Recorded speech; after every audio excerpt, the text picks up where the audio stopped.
and welcome to our next installment of the Goetia Pathworking series on President Marbas. I'm Jennifer from Belladonna's Botanicals, and thank you for joining us. So, as I've done with previous videos, I will give you some background on Marbas, and then we will go into how I work with Marbas. And I've been meaning to record this video for a while because it's been a hot minute since I dropped the previous one on Gamagan, and I think that was the last one I did. So yeah, this one ended up a little different. I'm not including any, just like, there's no ritual inclusion at the end like I've done in some of the other videos, because sometimes it just depends on how I work with them and how that transpires. So anyways, without further ado, let's talk about President Marbas. So Marbas, or sometimes Barbas, B-A-R-B-A-S, is considered one of the fallen angels and a president of hell. He appears as a lion, but will change into a man. He knows about hidden and secret things. He causes and cures diseases. He imparts wisdom and knowledge of the mechanical arts, and he can change men into different shapes. On the fallen angel lore aspect of it, he was likely of the cherubim order of angels, and later, as said, is later revealed to have been a torn piece of the lion aspect of a cherubim that took sentience, motion, and thought of its own. So now, according to the Ars Goetia, the fifth spirit is Marbas. He is a great president and appeareth at first in the form of a great lion, but afterwards, at the request of the master, he putteth on human shape. He answereth truly of things hidden or secret. He causeth diseases and cureth them. Again, he giveth great wisdom and knowledge in mechanical arts, and can change men into other shapes. He governeth 36 legions of spirit, and his seal is this. This is the, Marbas seal. This is from Goetic Impressions. So it's got the little Pentacle of Solomon on the back of it. So I use those a lot in my Goetic workings. So, according to Colin de Plancy's Dictionnaire Infernal, Marbas, or Barbas, great president of the underworld, he appears in the form of a furious lion. When he is in the presence of an exorcist, he takes on a human figure and answers about hidden things. He sends illnesses, it gives knowledge of mechanical arts, it changes man into different metamorphoses, and he commands 36 legions. From Johann Weyer's Pseudomonarchia Daemonum, Marbas, alias Barbas, is a great president, and appeareth in the form of a mighty lion, but at the commandeth of a conjurer cometh up like in the likeness of a man, and answereth fully, as sometimes the words from that are spelled, like fully is spelled F-L-L-I-E, as touching anything which is hidden or secret. He bringeth diseases and cureth them. He promoteth wisdom and the knowledge of mechanical arts, so some of these are repetitive, and handicrafts. He changes men into other shapes, and under his presidency or governance are 36 legions. He is not mentioned in the Grand Grimoire, the Red Dragon. I do try to give like the historical grimoire. I don't believe he was in the Grimoire Verum as well. So it's interesting to see where there is crossovers. Now let's go into s.connolly's Demonolatry Goetia. President Marbas, for uncovering secrets, causing and healing illnesses and mechanical arts, healing and cursing, invoking when studying mechanics of any time, including mechanics of the human body, i.e. medicine, to train and learn more. Invoke Marbas to help you see the truth in any situation. His designation is president, color is orange, incense is storax, metal is mercury, planet is Mercury, element is air. The N is Renish, Tassa, Uberga, Biasa, Ikar, Marbas. And the dates are March 1st to 10th. So that's the little in a nutshell of who President Marbas is. And, oh boy, there's going to be a whole ass story. So I did not ever officially start nor complete pathworking with Marbas. Marbas just started pathworking me. I didn't realize it right away, but holy effing crap. I have been down the most major life story arc rabbit holes and making connections and how things intersect and reconnect, and how all the stories line up. And it has been, I've broken my brain numerous times. I've blown my own fucking mind numerous times. And like driving myself literally, like I'm like sitting here, I was like, what the literal is going on? I just to kind of talk a little bit about, I am not gonna be able to go fully into some of this is very personal and private information. Also involves other people, and I don't want to name names on here as well for specific things. But so one of the things, I have complex PTSD from things that have happened over the course of my life. I'm not going to get into that. But one of the things that happened with that PTSD is I have a lot of significant experiential memory loss, or things are just like take a painting and erase 75% of it. I've got that little bit of it, but not the whole picture. And I've been trying to, this was all about reconstructing and reestablishing and reconnecting with myself.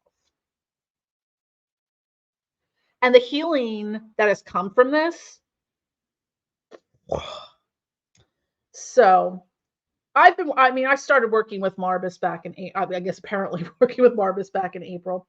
I think one of the things, I forget who it was. Was it Gamigan? It was Gamigan or Visago maybe, who wanted me to go back and chronologically read through all my old journals and poetry and things like that. I had not done that in a very long time, and holy crap, I discovered some shit. But before I get into that part, I'm gonna go into sort of what I've written down in the Goetia workbook. So we looked at the sigil. So for me, I associate the tarot suit with cups. I'm not sure why. I think of it maybe in I tend to work with Marbas more on the healing aspect than the cursing aspect, though, we could. I associate the stones carnelian and kunzite with them. Herbs, so storax, which is also called liquid amber, helichrysum, which is really healing. So in the Marbas oil that I made, I included oranges, chicory root, juniper berry, valerian root, cedar tips, cinquefoil, chamomile, sweet orange essential oil, a Scotch whiskey fragrance, liquid amber storax, or styrax. Absolute. It's a very thick, gelatinous. It's very hard to work with storax. Absolute. It's very gooey. Like think of, it's got the consistency of like honey or molasses. It's really thick like that. So, really the only things I did, well, okay. I kind of thought I hadn't done any rituals with this, but I think I did. I just didn't realize it. Because again, Marbas was pathworking me. I wasn't intentionally pathworking Marbas. So mostly I worked with the Marbas candle and oil. There were no major rituals that technically needed to be performed. But I did work with the candle throughout the past month or so. I just finally finished it up over the weekend. So what do I note here? I worked with Marbas before. If you've watched, I'll try to remember link below. The video I did sometime last year in 2023. It was Lilith, Marbas, and the Spiritual Sleep. For some reason, Marbas showed up. It kind of looked like that one Cenobite in it. It was like just very, the one Cenobite that kind of, the chunky Cenobite, for lack of a better term, very fleshy. So I've worked with Marbas before, but we skipped the introductory exercises and invocations because it came clear that this was going to be an epic and accelerated adventure in trauma healing, remembrance, reconnection, and integration. Some of this was done in tandem, somewhat unknowingly, with my solar eclipse ritual on April 8th, 2024 at the Union Center Cemetery where I live in Hellertown, at the Heller Family Crypt.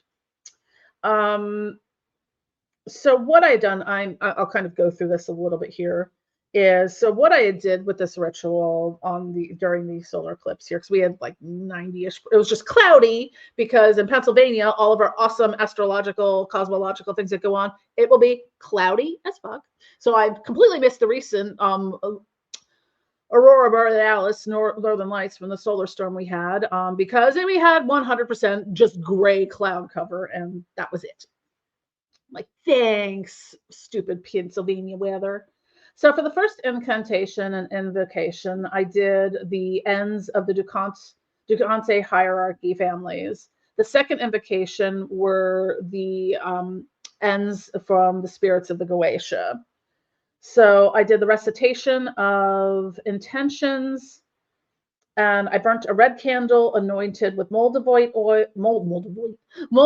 oil, and the oleums for Satan, Lucifer, Belial, Furious, and Leviathan for the elements. I used a mirror with the crystals dianite, sunstone, moonstone, and rutilated quartz. And I, closed the ritual and did a procession, meditative walk, listening to music in the cemetery as I walked back to my car, which I parked at my parents' house.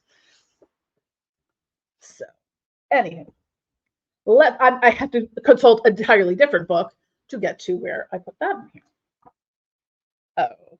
Okay, that's other stuff. Okay. So,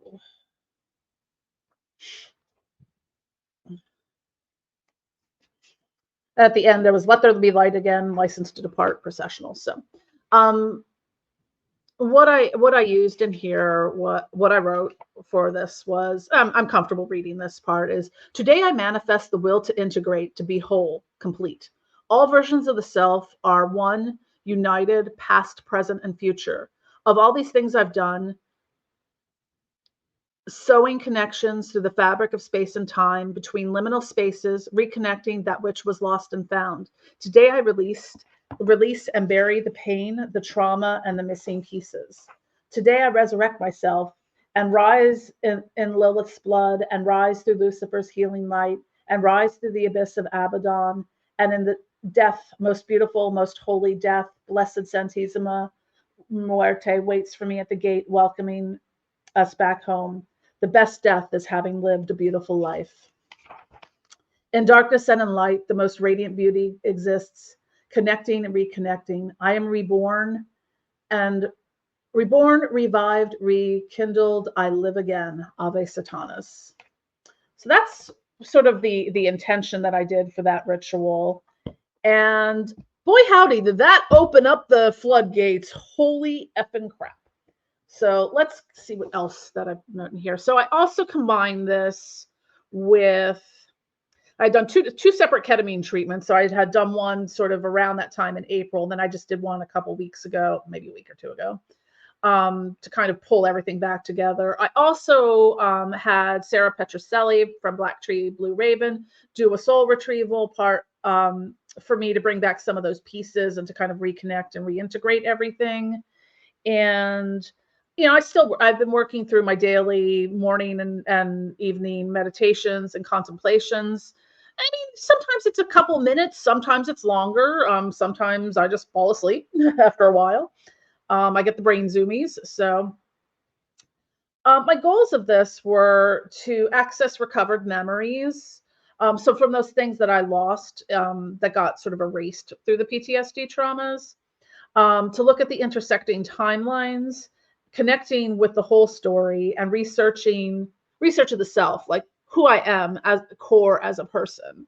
And that involved, okay, if you think I make a lot of videos and talk a lot, I write just as much or have historically. So, and to look at the restoration of those versions of the self and to integrate them within a whole complete picture of me as a person. So also, yes, the other part of it was I wrote writing practice via what I did with the Goetia Pathworking. One of the things I am doing, I don't have it over here right now, is that so as I mentioned, I write a lot and I wrote a lot of like poetry, prose kind of stuff. And in late 1999, I had started writing a piece called My Own Season in Hell, which was based on Arthur Rimbaud's Une Saison en Enfer, which is the season in hell. So, but it was the most curious thing is I abandoned that writing halfway through. at l'impossible, at the impossible. And what's come through to me is that I need to finish writing that. So I am working on transcribing my terrible handwriting into a document so I can kind of go through that story of the first act in my season of hell, which was my life until the age of 24, so almost a quarter century, and the adjoining season in hell, which was the 25 years that has passed since I originally wrote that. So I am going to be 49 in a couple weeks, I think. So a lot of time's passed, and I'm excited to sit down and write this piece, but this has been a wild journey. I mean, I have I have multiple Google documents. I've got notes in here because what I've had to do is I am going back, at least my writings go back to 1990. So I am going back to, in order to, so basically, all right, pause. I'm going to preempt myself here and kind of go how I started doing this. So I pulled in a couple quotes from things. As I may have mentioned, I'm a huge Grey's Anatomy fan. I love that show. I will just re-binge watch it multiple times a year. Oh, there's only 20 seasons of it. So, and I can bang out all 20 seasons in record time. It's embarrassing, really. But it's one of my favorite shows. I have my own personal form of divination around the show. It's involving quotes and stuff from it that have really had a meaningful impact on my life. So there's an episode in season 10.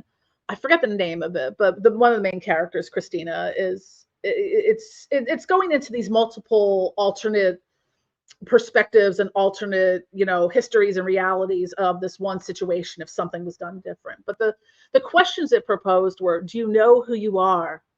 Do you know what has happened to you? Is this how you want to live? And that I really sat with that. And from that, I moved into another quote from that is, to understand the story, you have to go back to the very beginning. And for me, this story begins, the historical record starts in 1990, and I was about 15, I think, at the time. So what I've been doing is going back and looking at what I wrote each year and defining who I was as a person at that time.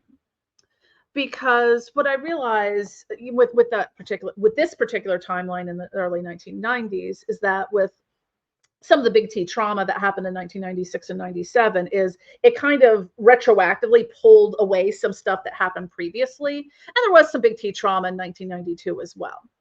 And then what had happened from that big T trauma in 96 and 97, once I came out of that state, I woke up a shell of who I was as a person. I erased myself entirely from my life. I lost my creativity. I lost my spirituality. I lost everything that made me.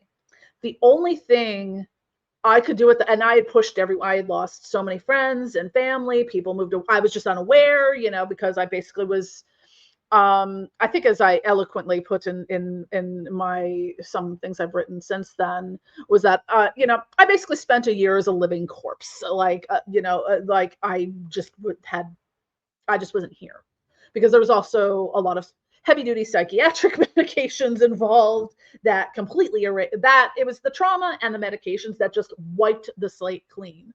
And I often make this, I use a lot of levity for things, even when they're very serious and traumatic sometimes. But I'm like, yeah, I realized it was time to go off the meds because the Prozac made me buy khakis. Do I look like someone who would wear khakis? I don't even like pants. Like, I will wear leggings and jammies, and that's about it.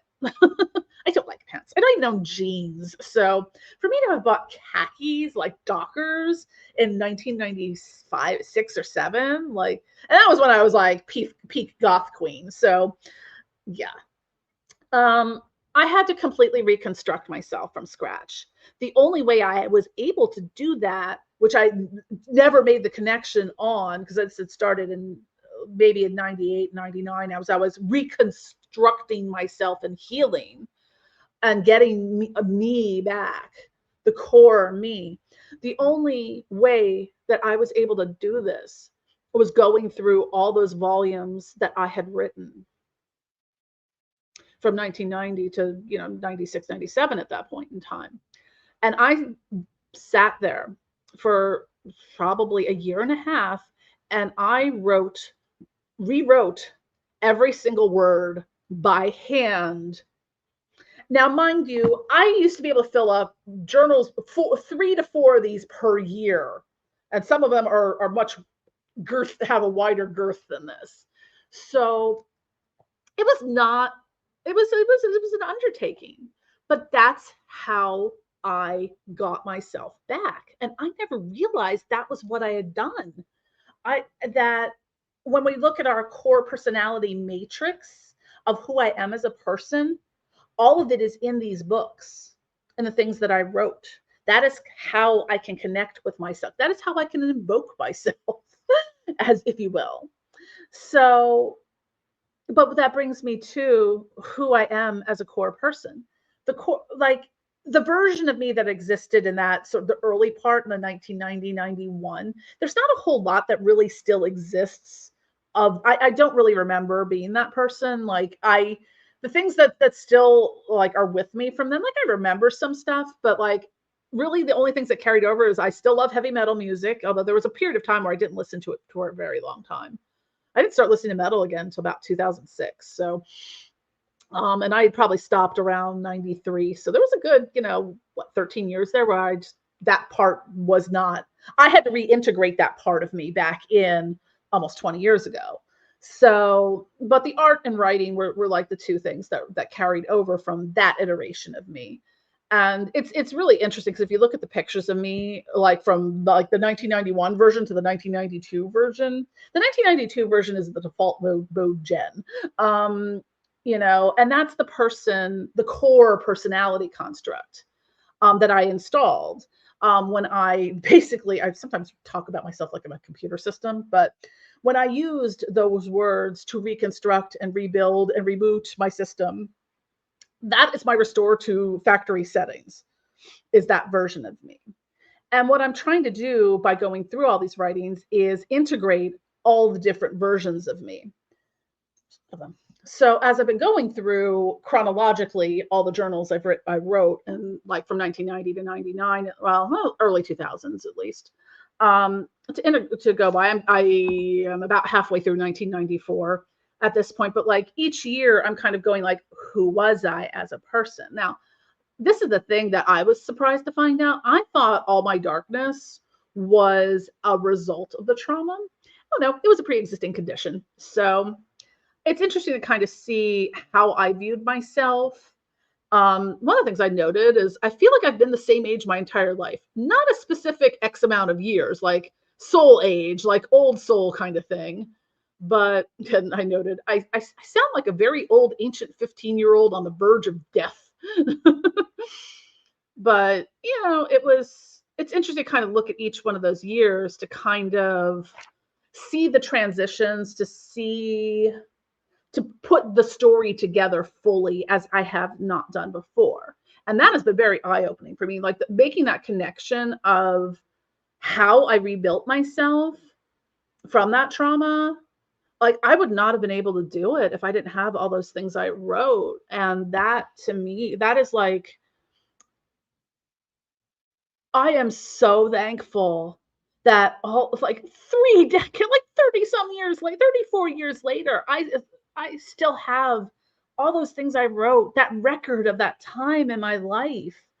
And I would not trade that for anything. Like that, losing those to me would be like losing part of myself again. And that's one of the themes that I've looked at, is this, I keep losing myself over times. And how do I find myself each one of those times? Excuse me. Every single time I've lost myself, and I start to recognize that I'm losing myself, I ping myself back to those books. And I become I click the, restore factory defaults, go back to those books, rebuild myself, and become me again. I've done this many times, apparently, without knowing it. So this has been a huge deal and a huge, like the revelation in all of this is I don't even have words for it at this point. I'm not even fully through all of this. This is going to be going on for a while. So, it's there's a lot of things like, and there's some stuff I need to research because there's like references to things. Like I know there was stuff I was into at times. Like I know in high school I was really into like, don't laugh at me, but I was really into Jim Morrison's poetry. Because this was right around the time that the Oliver Stone Doors movie came out in like 1991. So I was really into the Doors then. Also remember being really into William Blake, but I have very little recollection of why or what I liked. The only thing I can kind of latch onto was the Blake's motif of the little girl lost poem, and like what I start to do is like how I reference myself. So it's sort of like I was me as a person was personified by that little girl lost motif till about maybe in like 93, 92, 93. And there's a lot of references, and I think this might have something to do with William Blake's poetry, maybe Jim Morrison's, I don't know, but I refer a lot to being like the eagle with a broken wing or yeah, something like that. And by 94, it transfers a little bit into I speak of myself as an angular black Venus with rosebud lips. And I use black because I'm goth as fuck. So at the point in time, I had that sort of severe angle bob, the goth girl hairstyle #1, which is also my default mode hairstyle. That angle black bob and like the bright red lips and the black eyeshadow and all that, and the pale. You think I'm pale now. You should see me in like white pancake makeup. So that's kind of how I started referring to myself. So I'm interested to see how that motif translates over time, like how I saw myself or perceived myself. Um, so this has been a really interesting journey. I have so many notes everywhere because also this is I have while the brunt of my writing was from 1990 to say 2000, there were like incidental things in between those years and now where I wrote things, or I wrote a poem here or there, or I wrote some stream of conscious bullshit or whatever. But what I found something I wrote in 2008, which then led me down the rabbit hole of my live journal archives. And boy, howdy, that also broke my brain in a lot of different ways because now I have a more recent archive. Like I used LiveJournal from about 2001 to 2009. So I have an 8-year chunk of my life well documented. And again, I see all those patterns arise like boop, boop, boop, boop, boop. I get lost, ping back to that 1992 version, become me again, boop, boop, boop, boop. Something happens, get lost, ping back to the 1992 version, move on. I've been doing this for decades and not ever being aware of it or why. And there's a lot of other things. There's a lot of other stories and stuff that's very dear and personal to me. I'm not comfortable talking about it here because it involves other people that either were in my life, still in my life, whatever. I don't want to, yeah, there's personal stuff. And also when it comes to like the trauma things, it's not stuff I'm at this point willing to disclose on my YouTube channel at this point. So, but that's this has been a really intense experience for me. Out of all of like the workings that I've been doing on the Goetia Pathworking, this one by far has been holy what the literal is going on, like mind-blowing intense. Like I just can't even, I make connections on things where I am blown away. And I'm starting to see myself differently, and I'm seeing my abilities differently because I look at things that I wrote, I'm like, wait a minute, this is something that happened way later. I'm writing about things that happened in my life before they happened in my life. So there's definitely some of that natural psychic abilities and premonitions and prophecy and things like that have come in there. And like a lot of the reasons I got into looking at my writing in recent years started back in 2020 when I first started my occult origin series, because I had known that I'd written about some of that stuff within these books. And then last year, someone, I forget who, I apologize, but thank you, prompted me to be like, hey, are you ever going to finish this series? I'm like, I should get around to that. And I was curious to see how deep does this rabbit hole go. And it's always been there. I mean, like even back to the 1990, 91 times, I would have made an awesome death metal lyricist. But yeah, it was, yeah, the themes of, a lot of these spirits have been with me my entire life, like as long as I can remember. So like I find references to things. I'm like, oh, huh, must be Abaddon. Or I had described Abaddon like really in detail in a way that I've seen other people describe Abaddon. And like I could see where Lucifer came into my life and his influence. What I wasn't realizing it was Lucifer at the time. I just didn't know. So yeah, working with Marbas has been really intense. I highly recommend it, especially if you want to do some deep soul level healing. Work with Marbas. I mean, I work with all different spirits for different things, and it's really interesting because more and more, excuse me, more and more of my spirit work with the demonic divine is self work. It's working with the spirits to help me see things or to make those connections or to make my life better or myself better. It's a lot of self work. It's not necessarily going, oh, bring me my soulmate, bring me money, bring me this. Yes, sometimes it is. Manifest this, manifest that. But I am manifesting a true, complete, healed version of myself. And it may take the rest of my life to get there. It's a journey. And as they say, the only way out is through. And on that note, thank you for watching. Don't forget to click like and subscribe. Be sure to follow us on social media. Sign up for e-newsletter. Don't forget to smash the notification bell. I don't know if it works or not, but people say you smash the notification bell all the time. So smash it. Smash it good. And yeah, algorithm sucks. So, and if you really love us, be sure to check out our YouTube memberships. We have support tiers from like $1 to $10 a month. And I love you all. Thank you for watching. I will be back again, hopefully soon, to be working with Valifor in our next installment.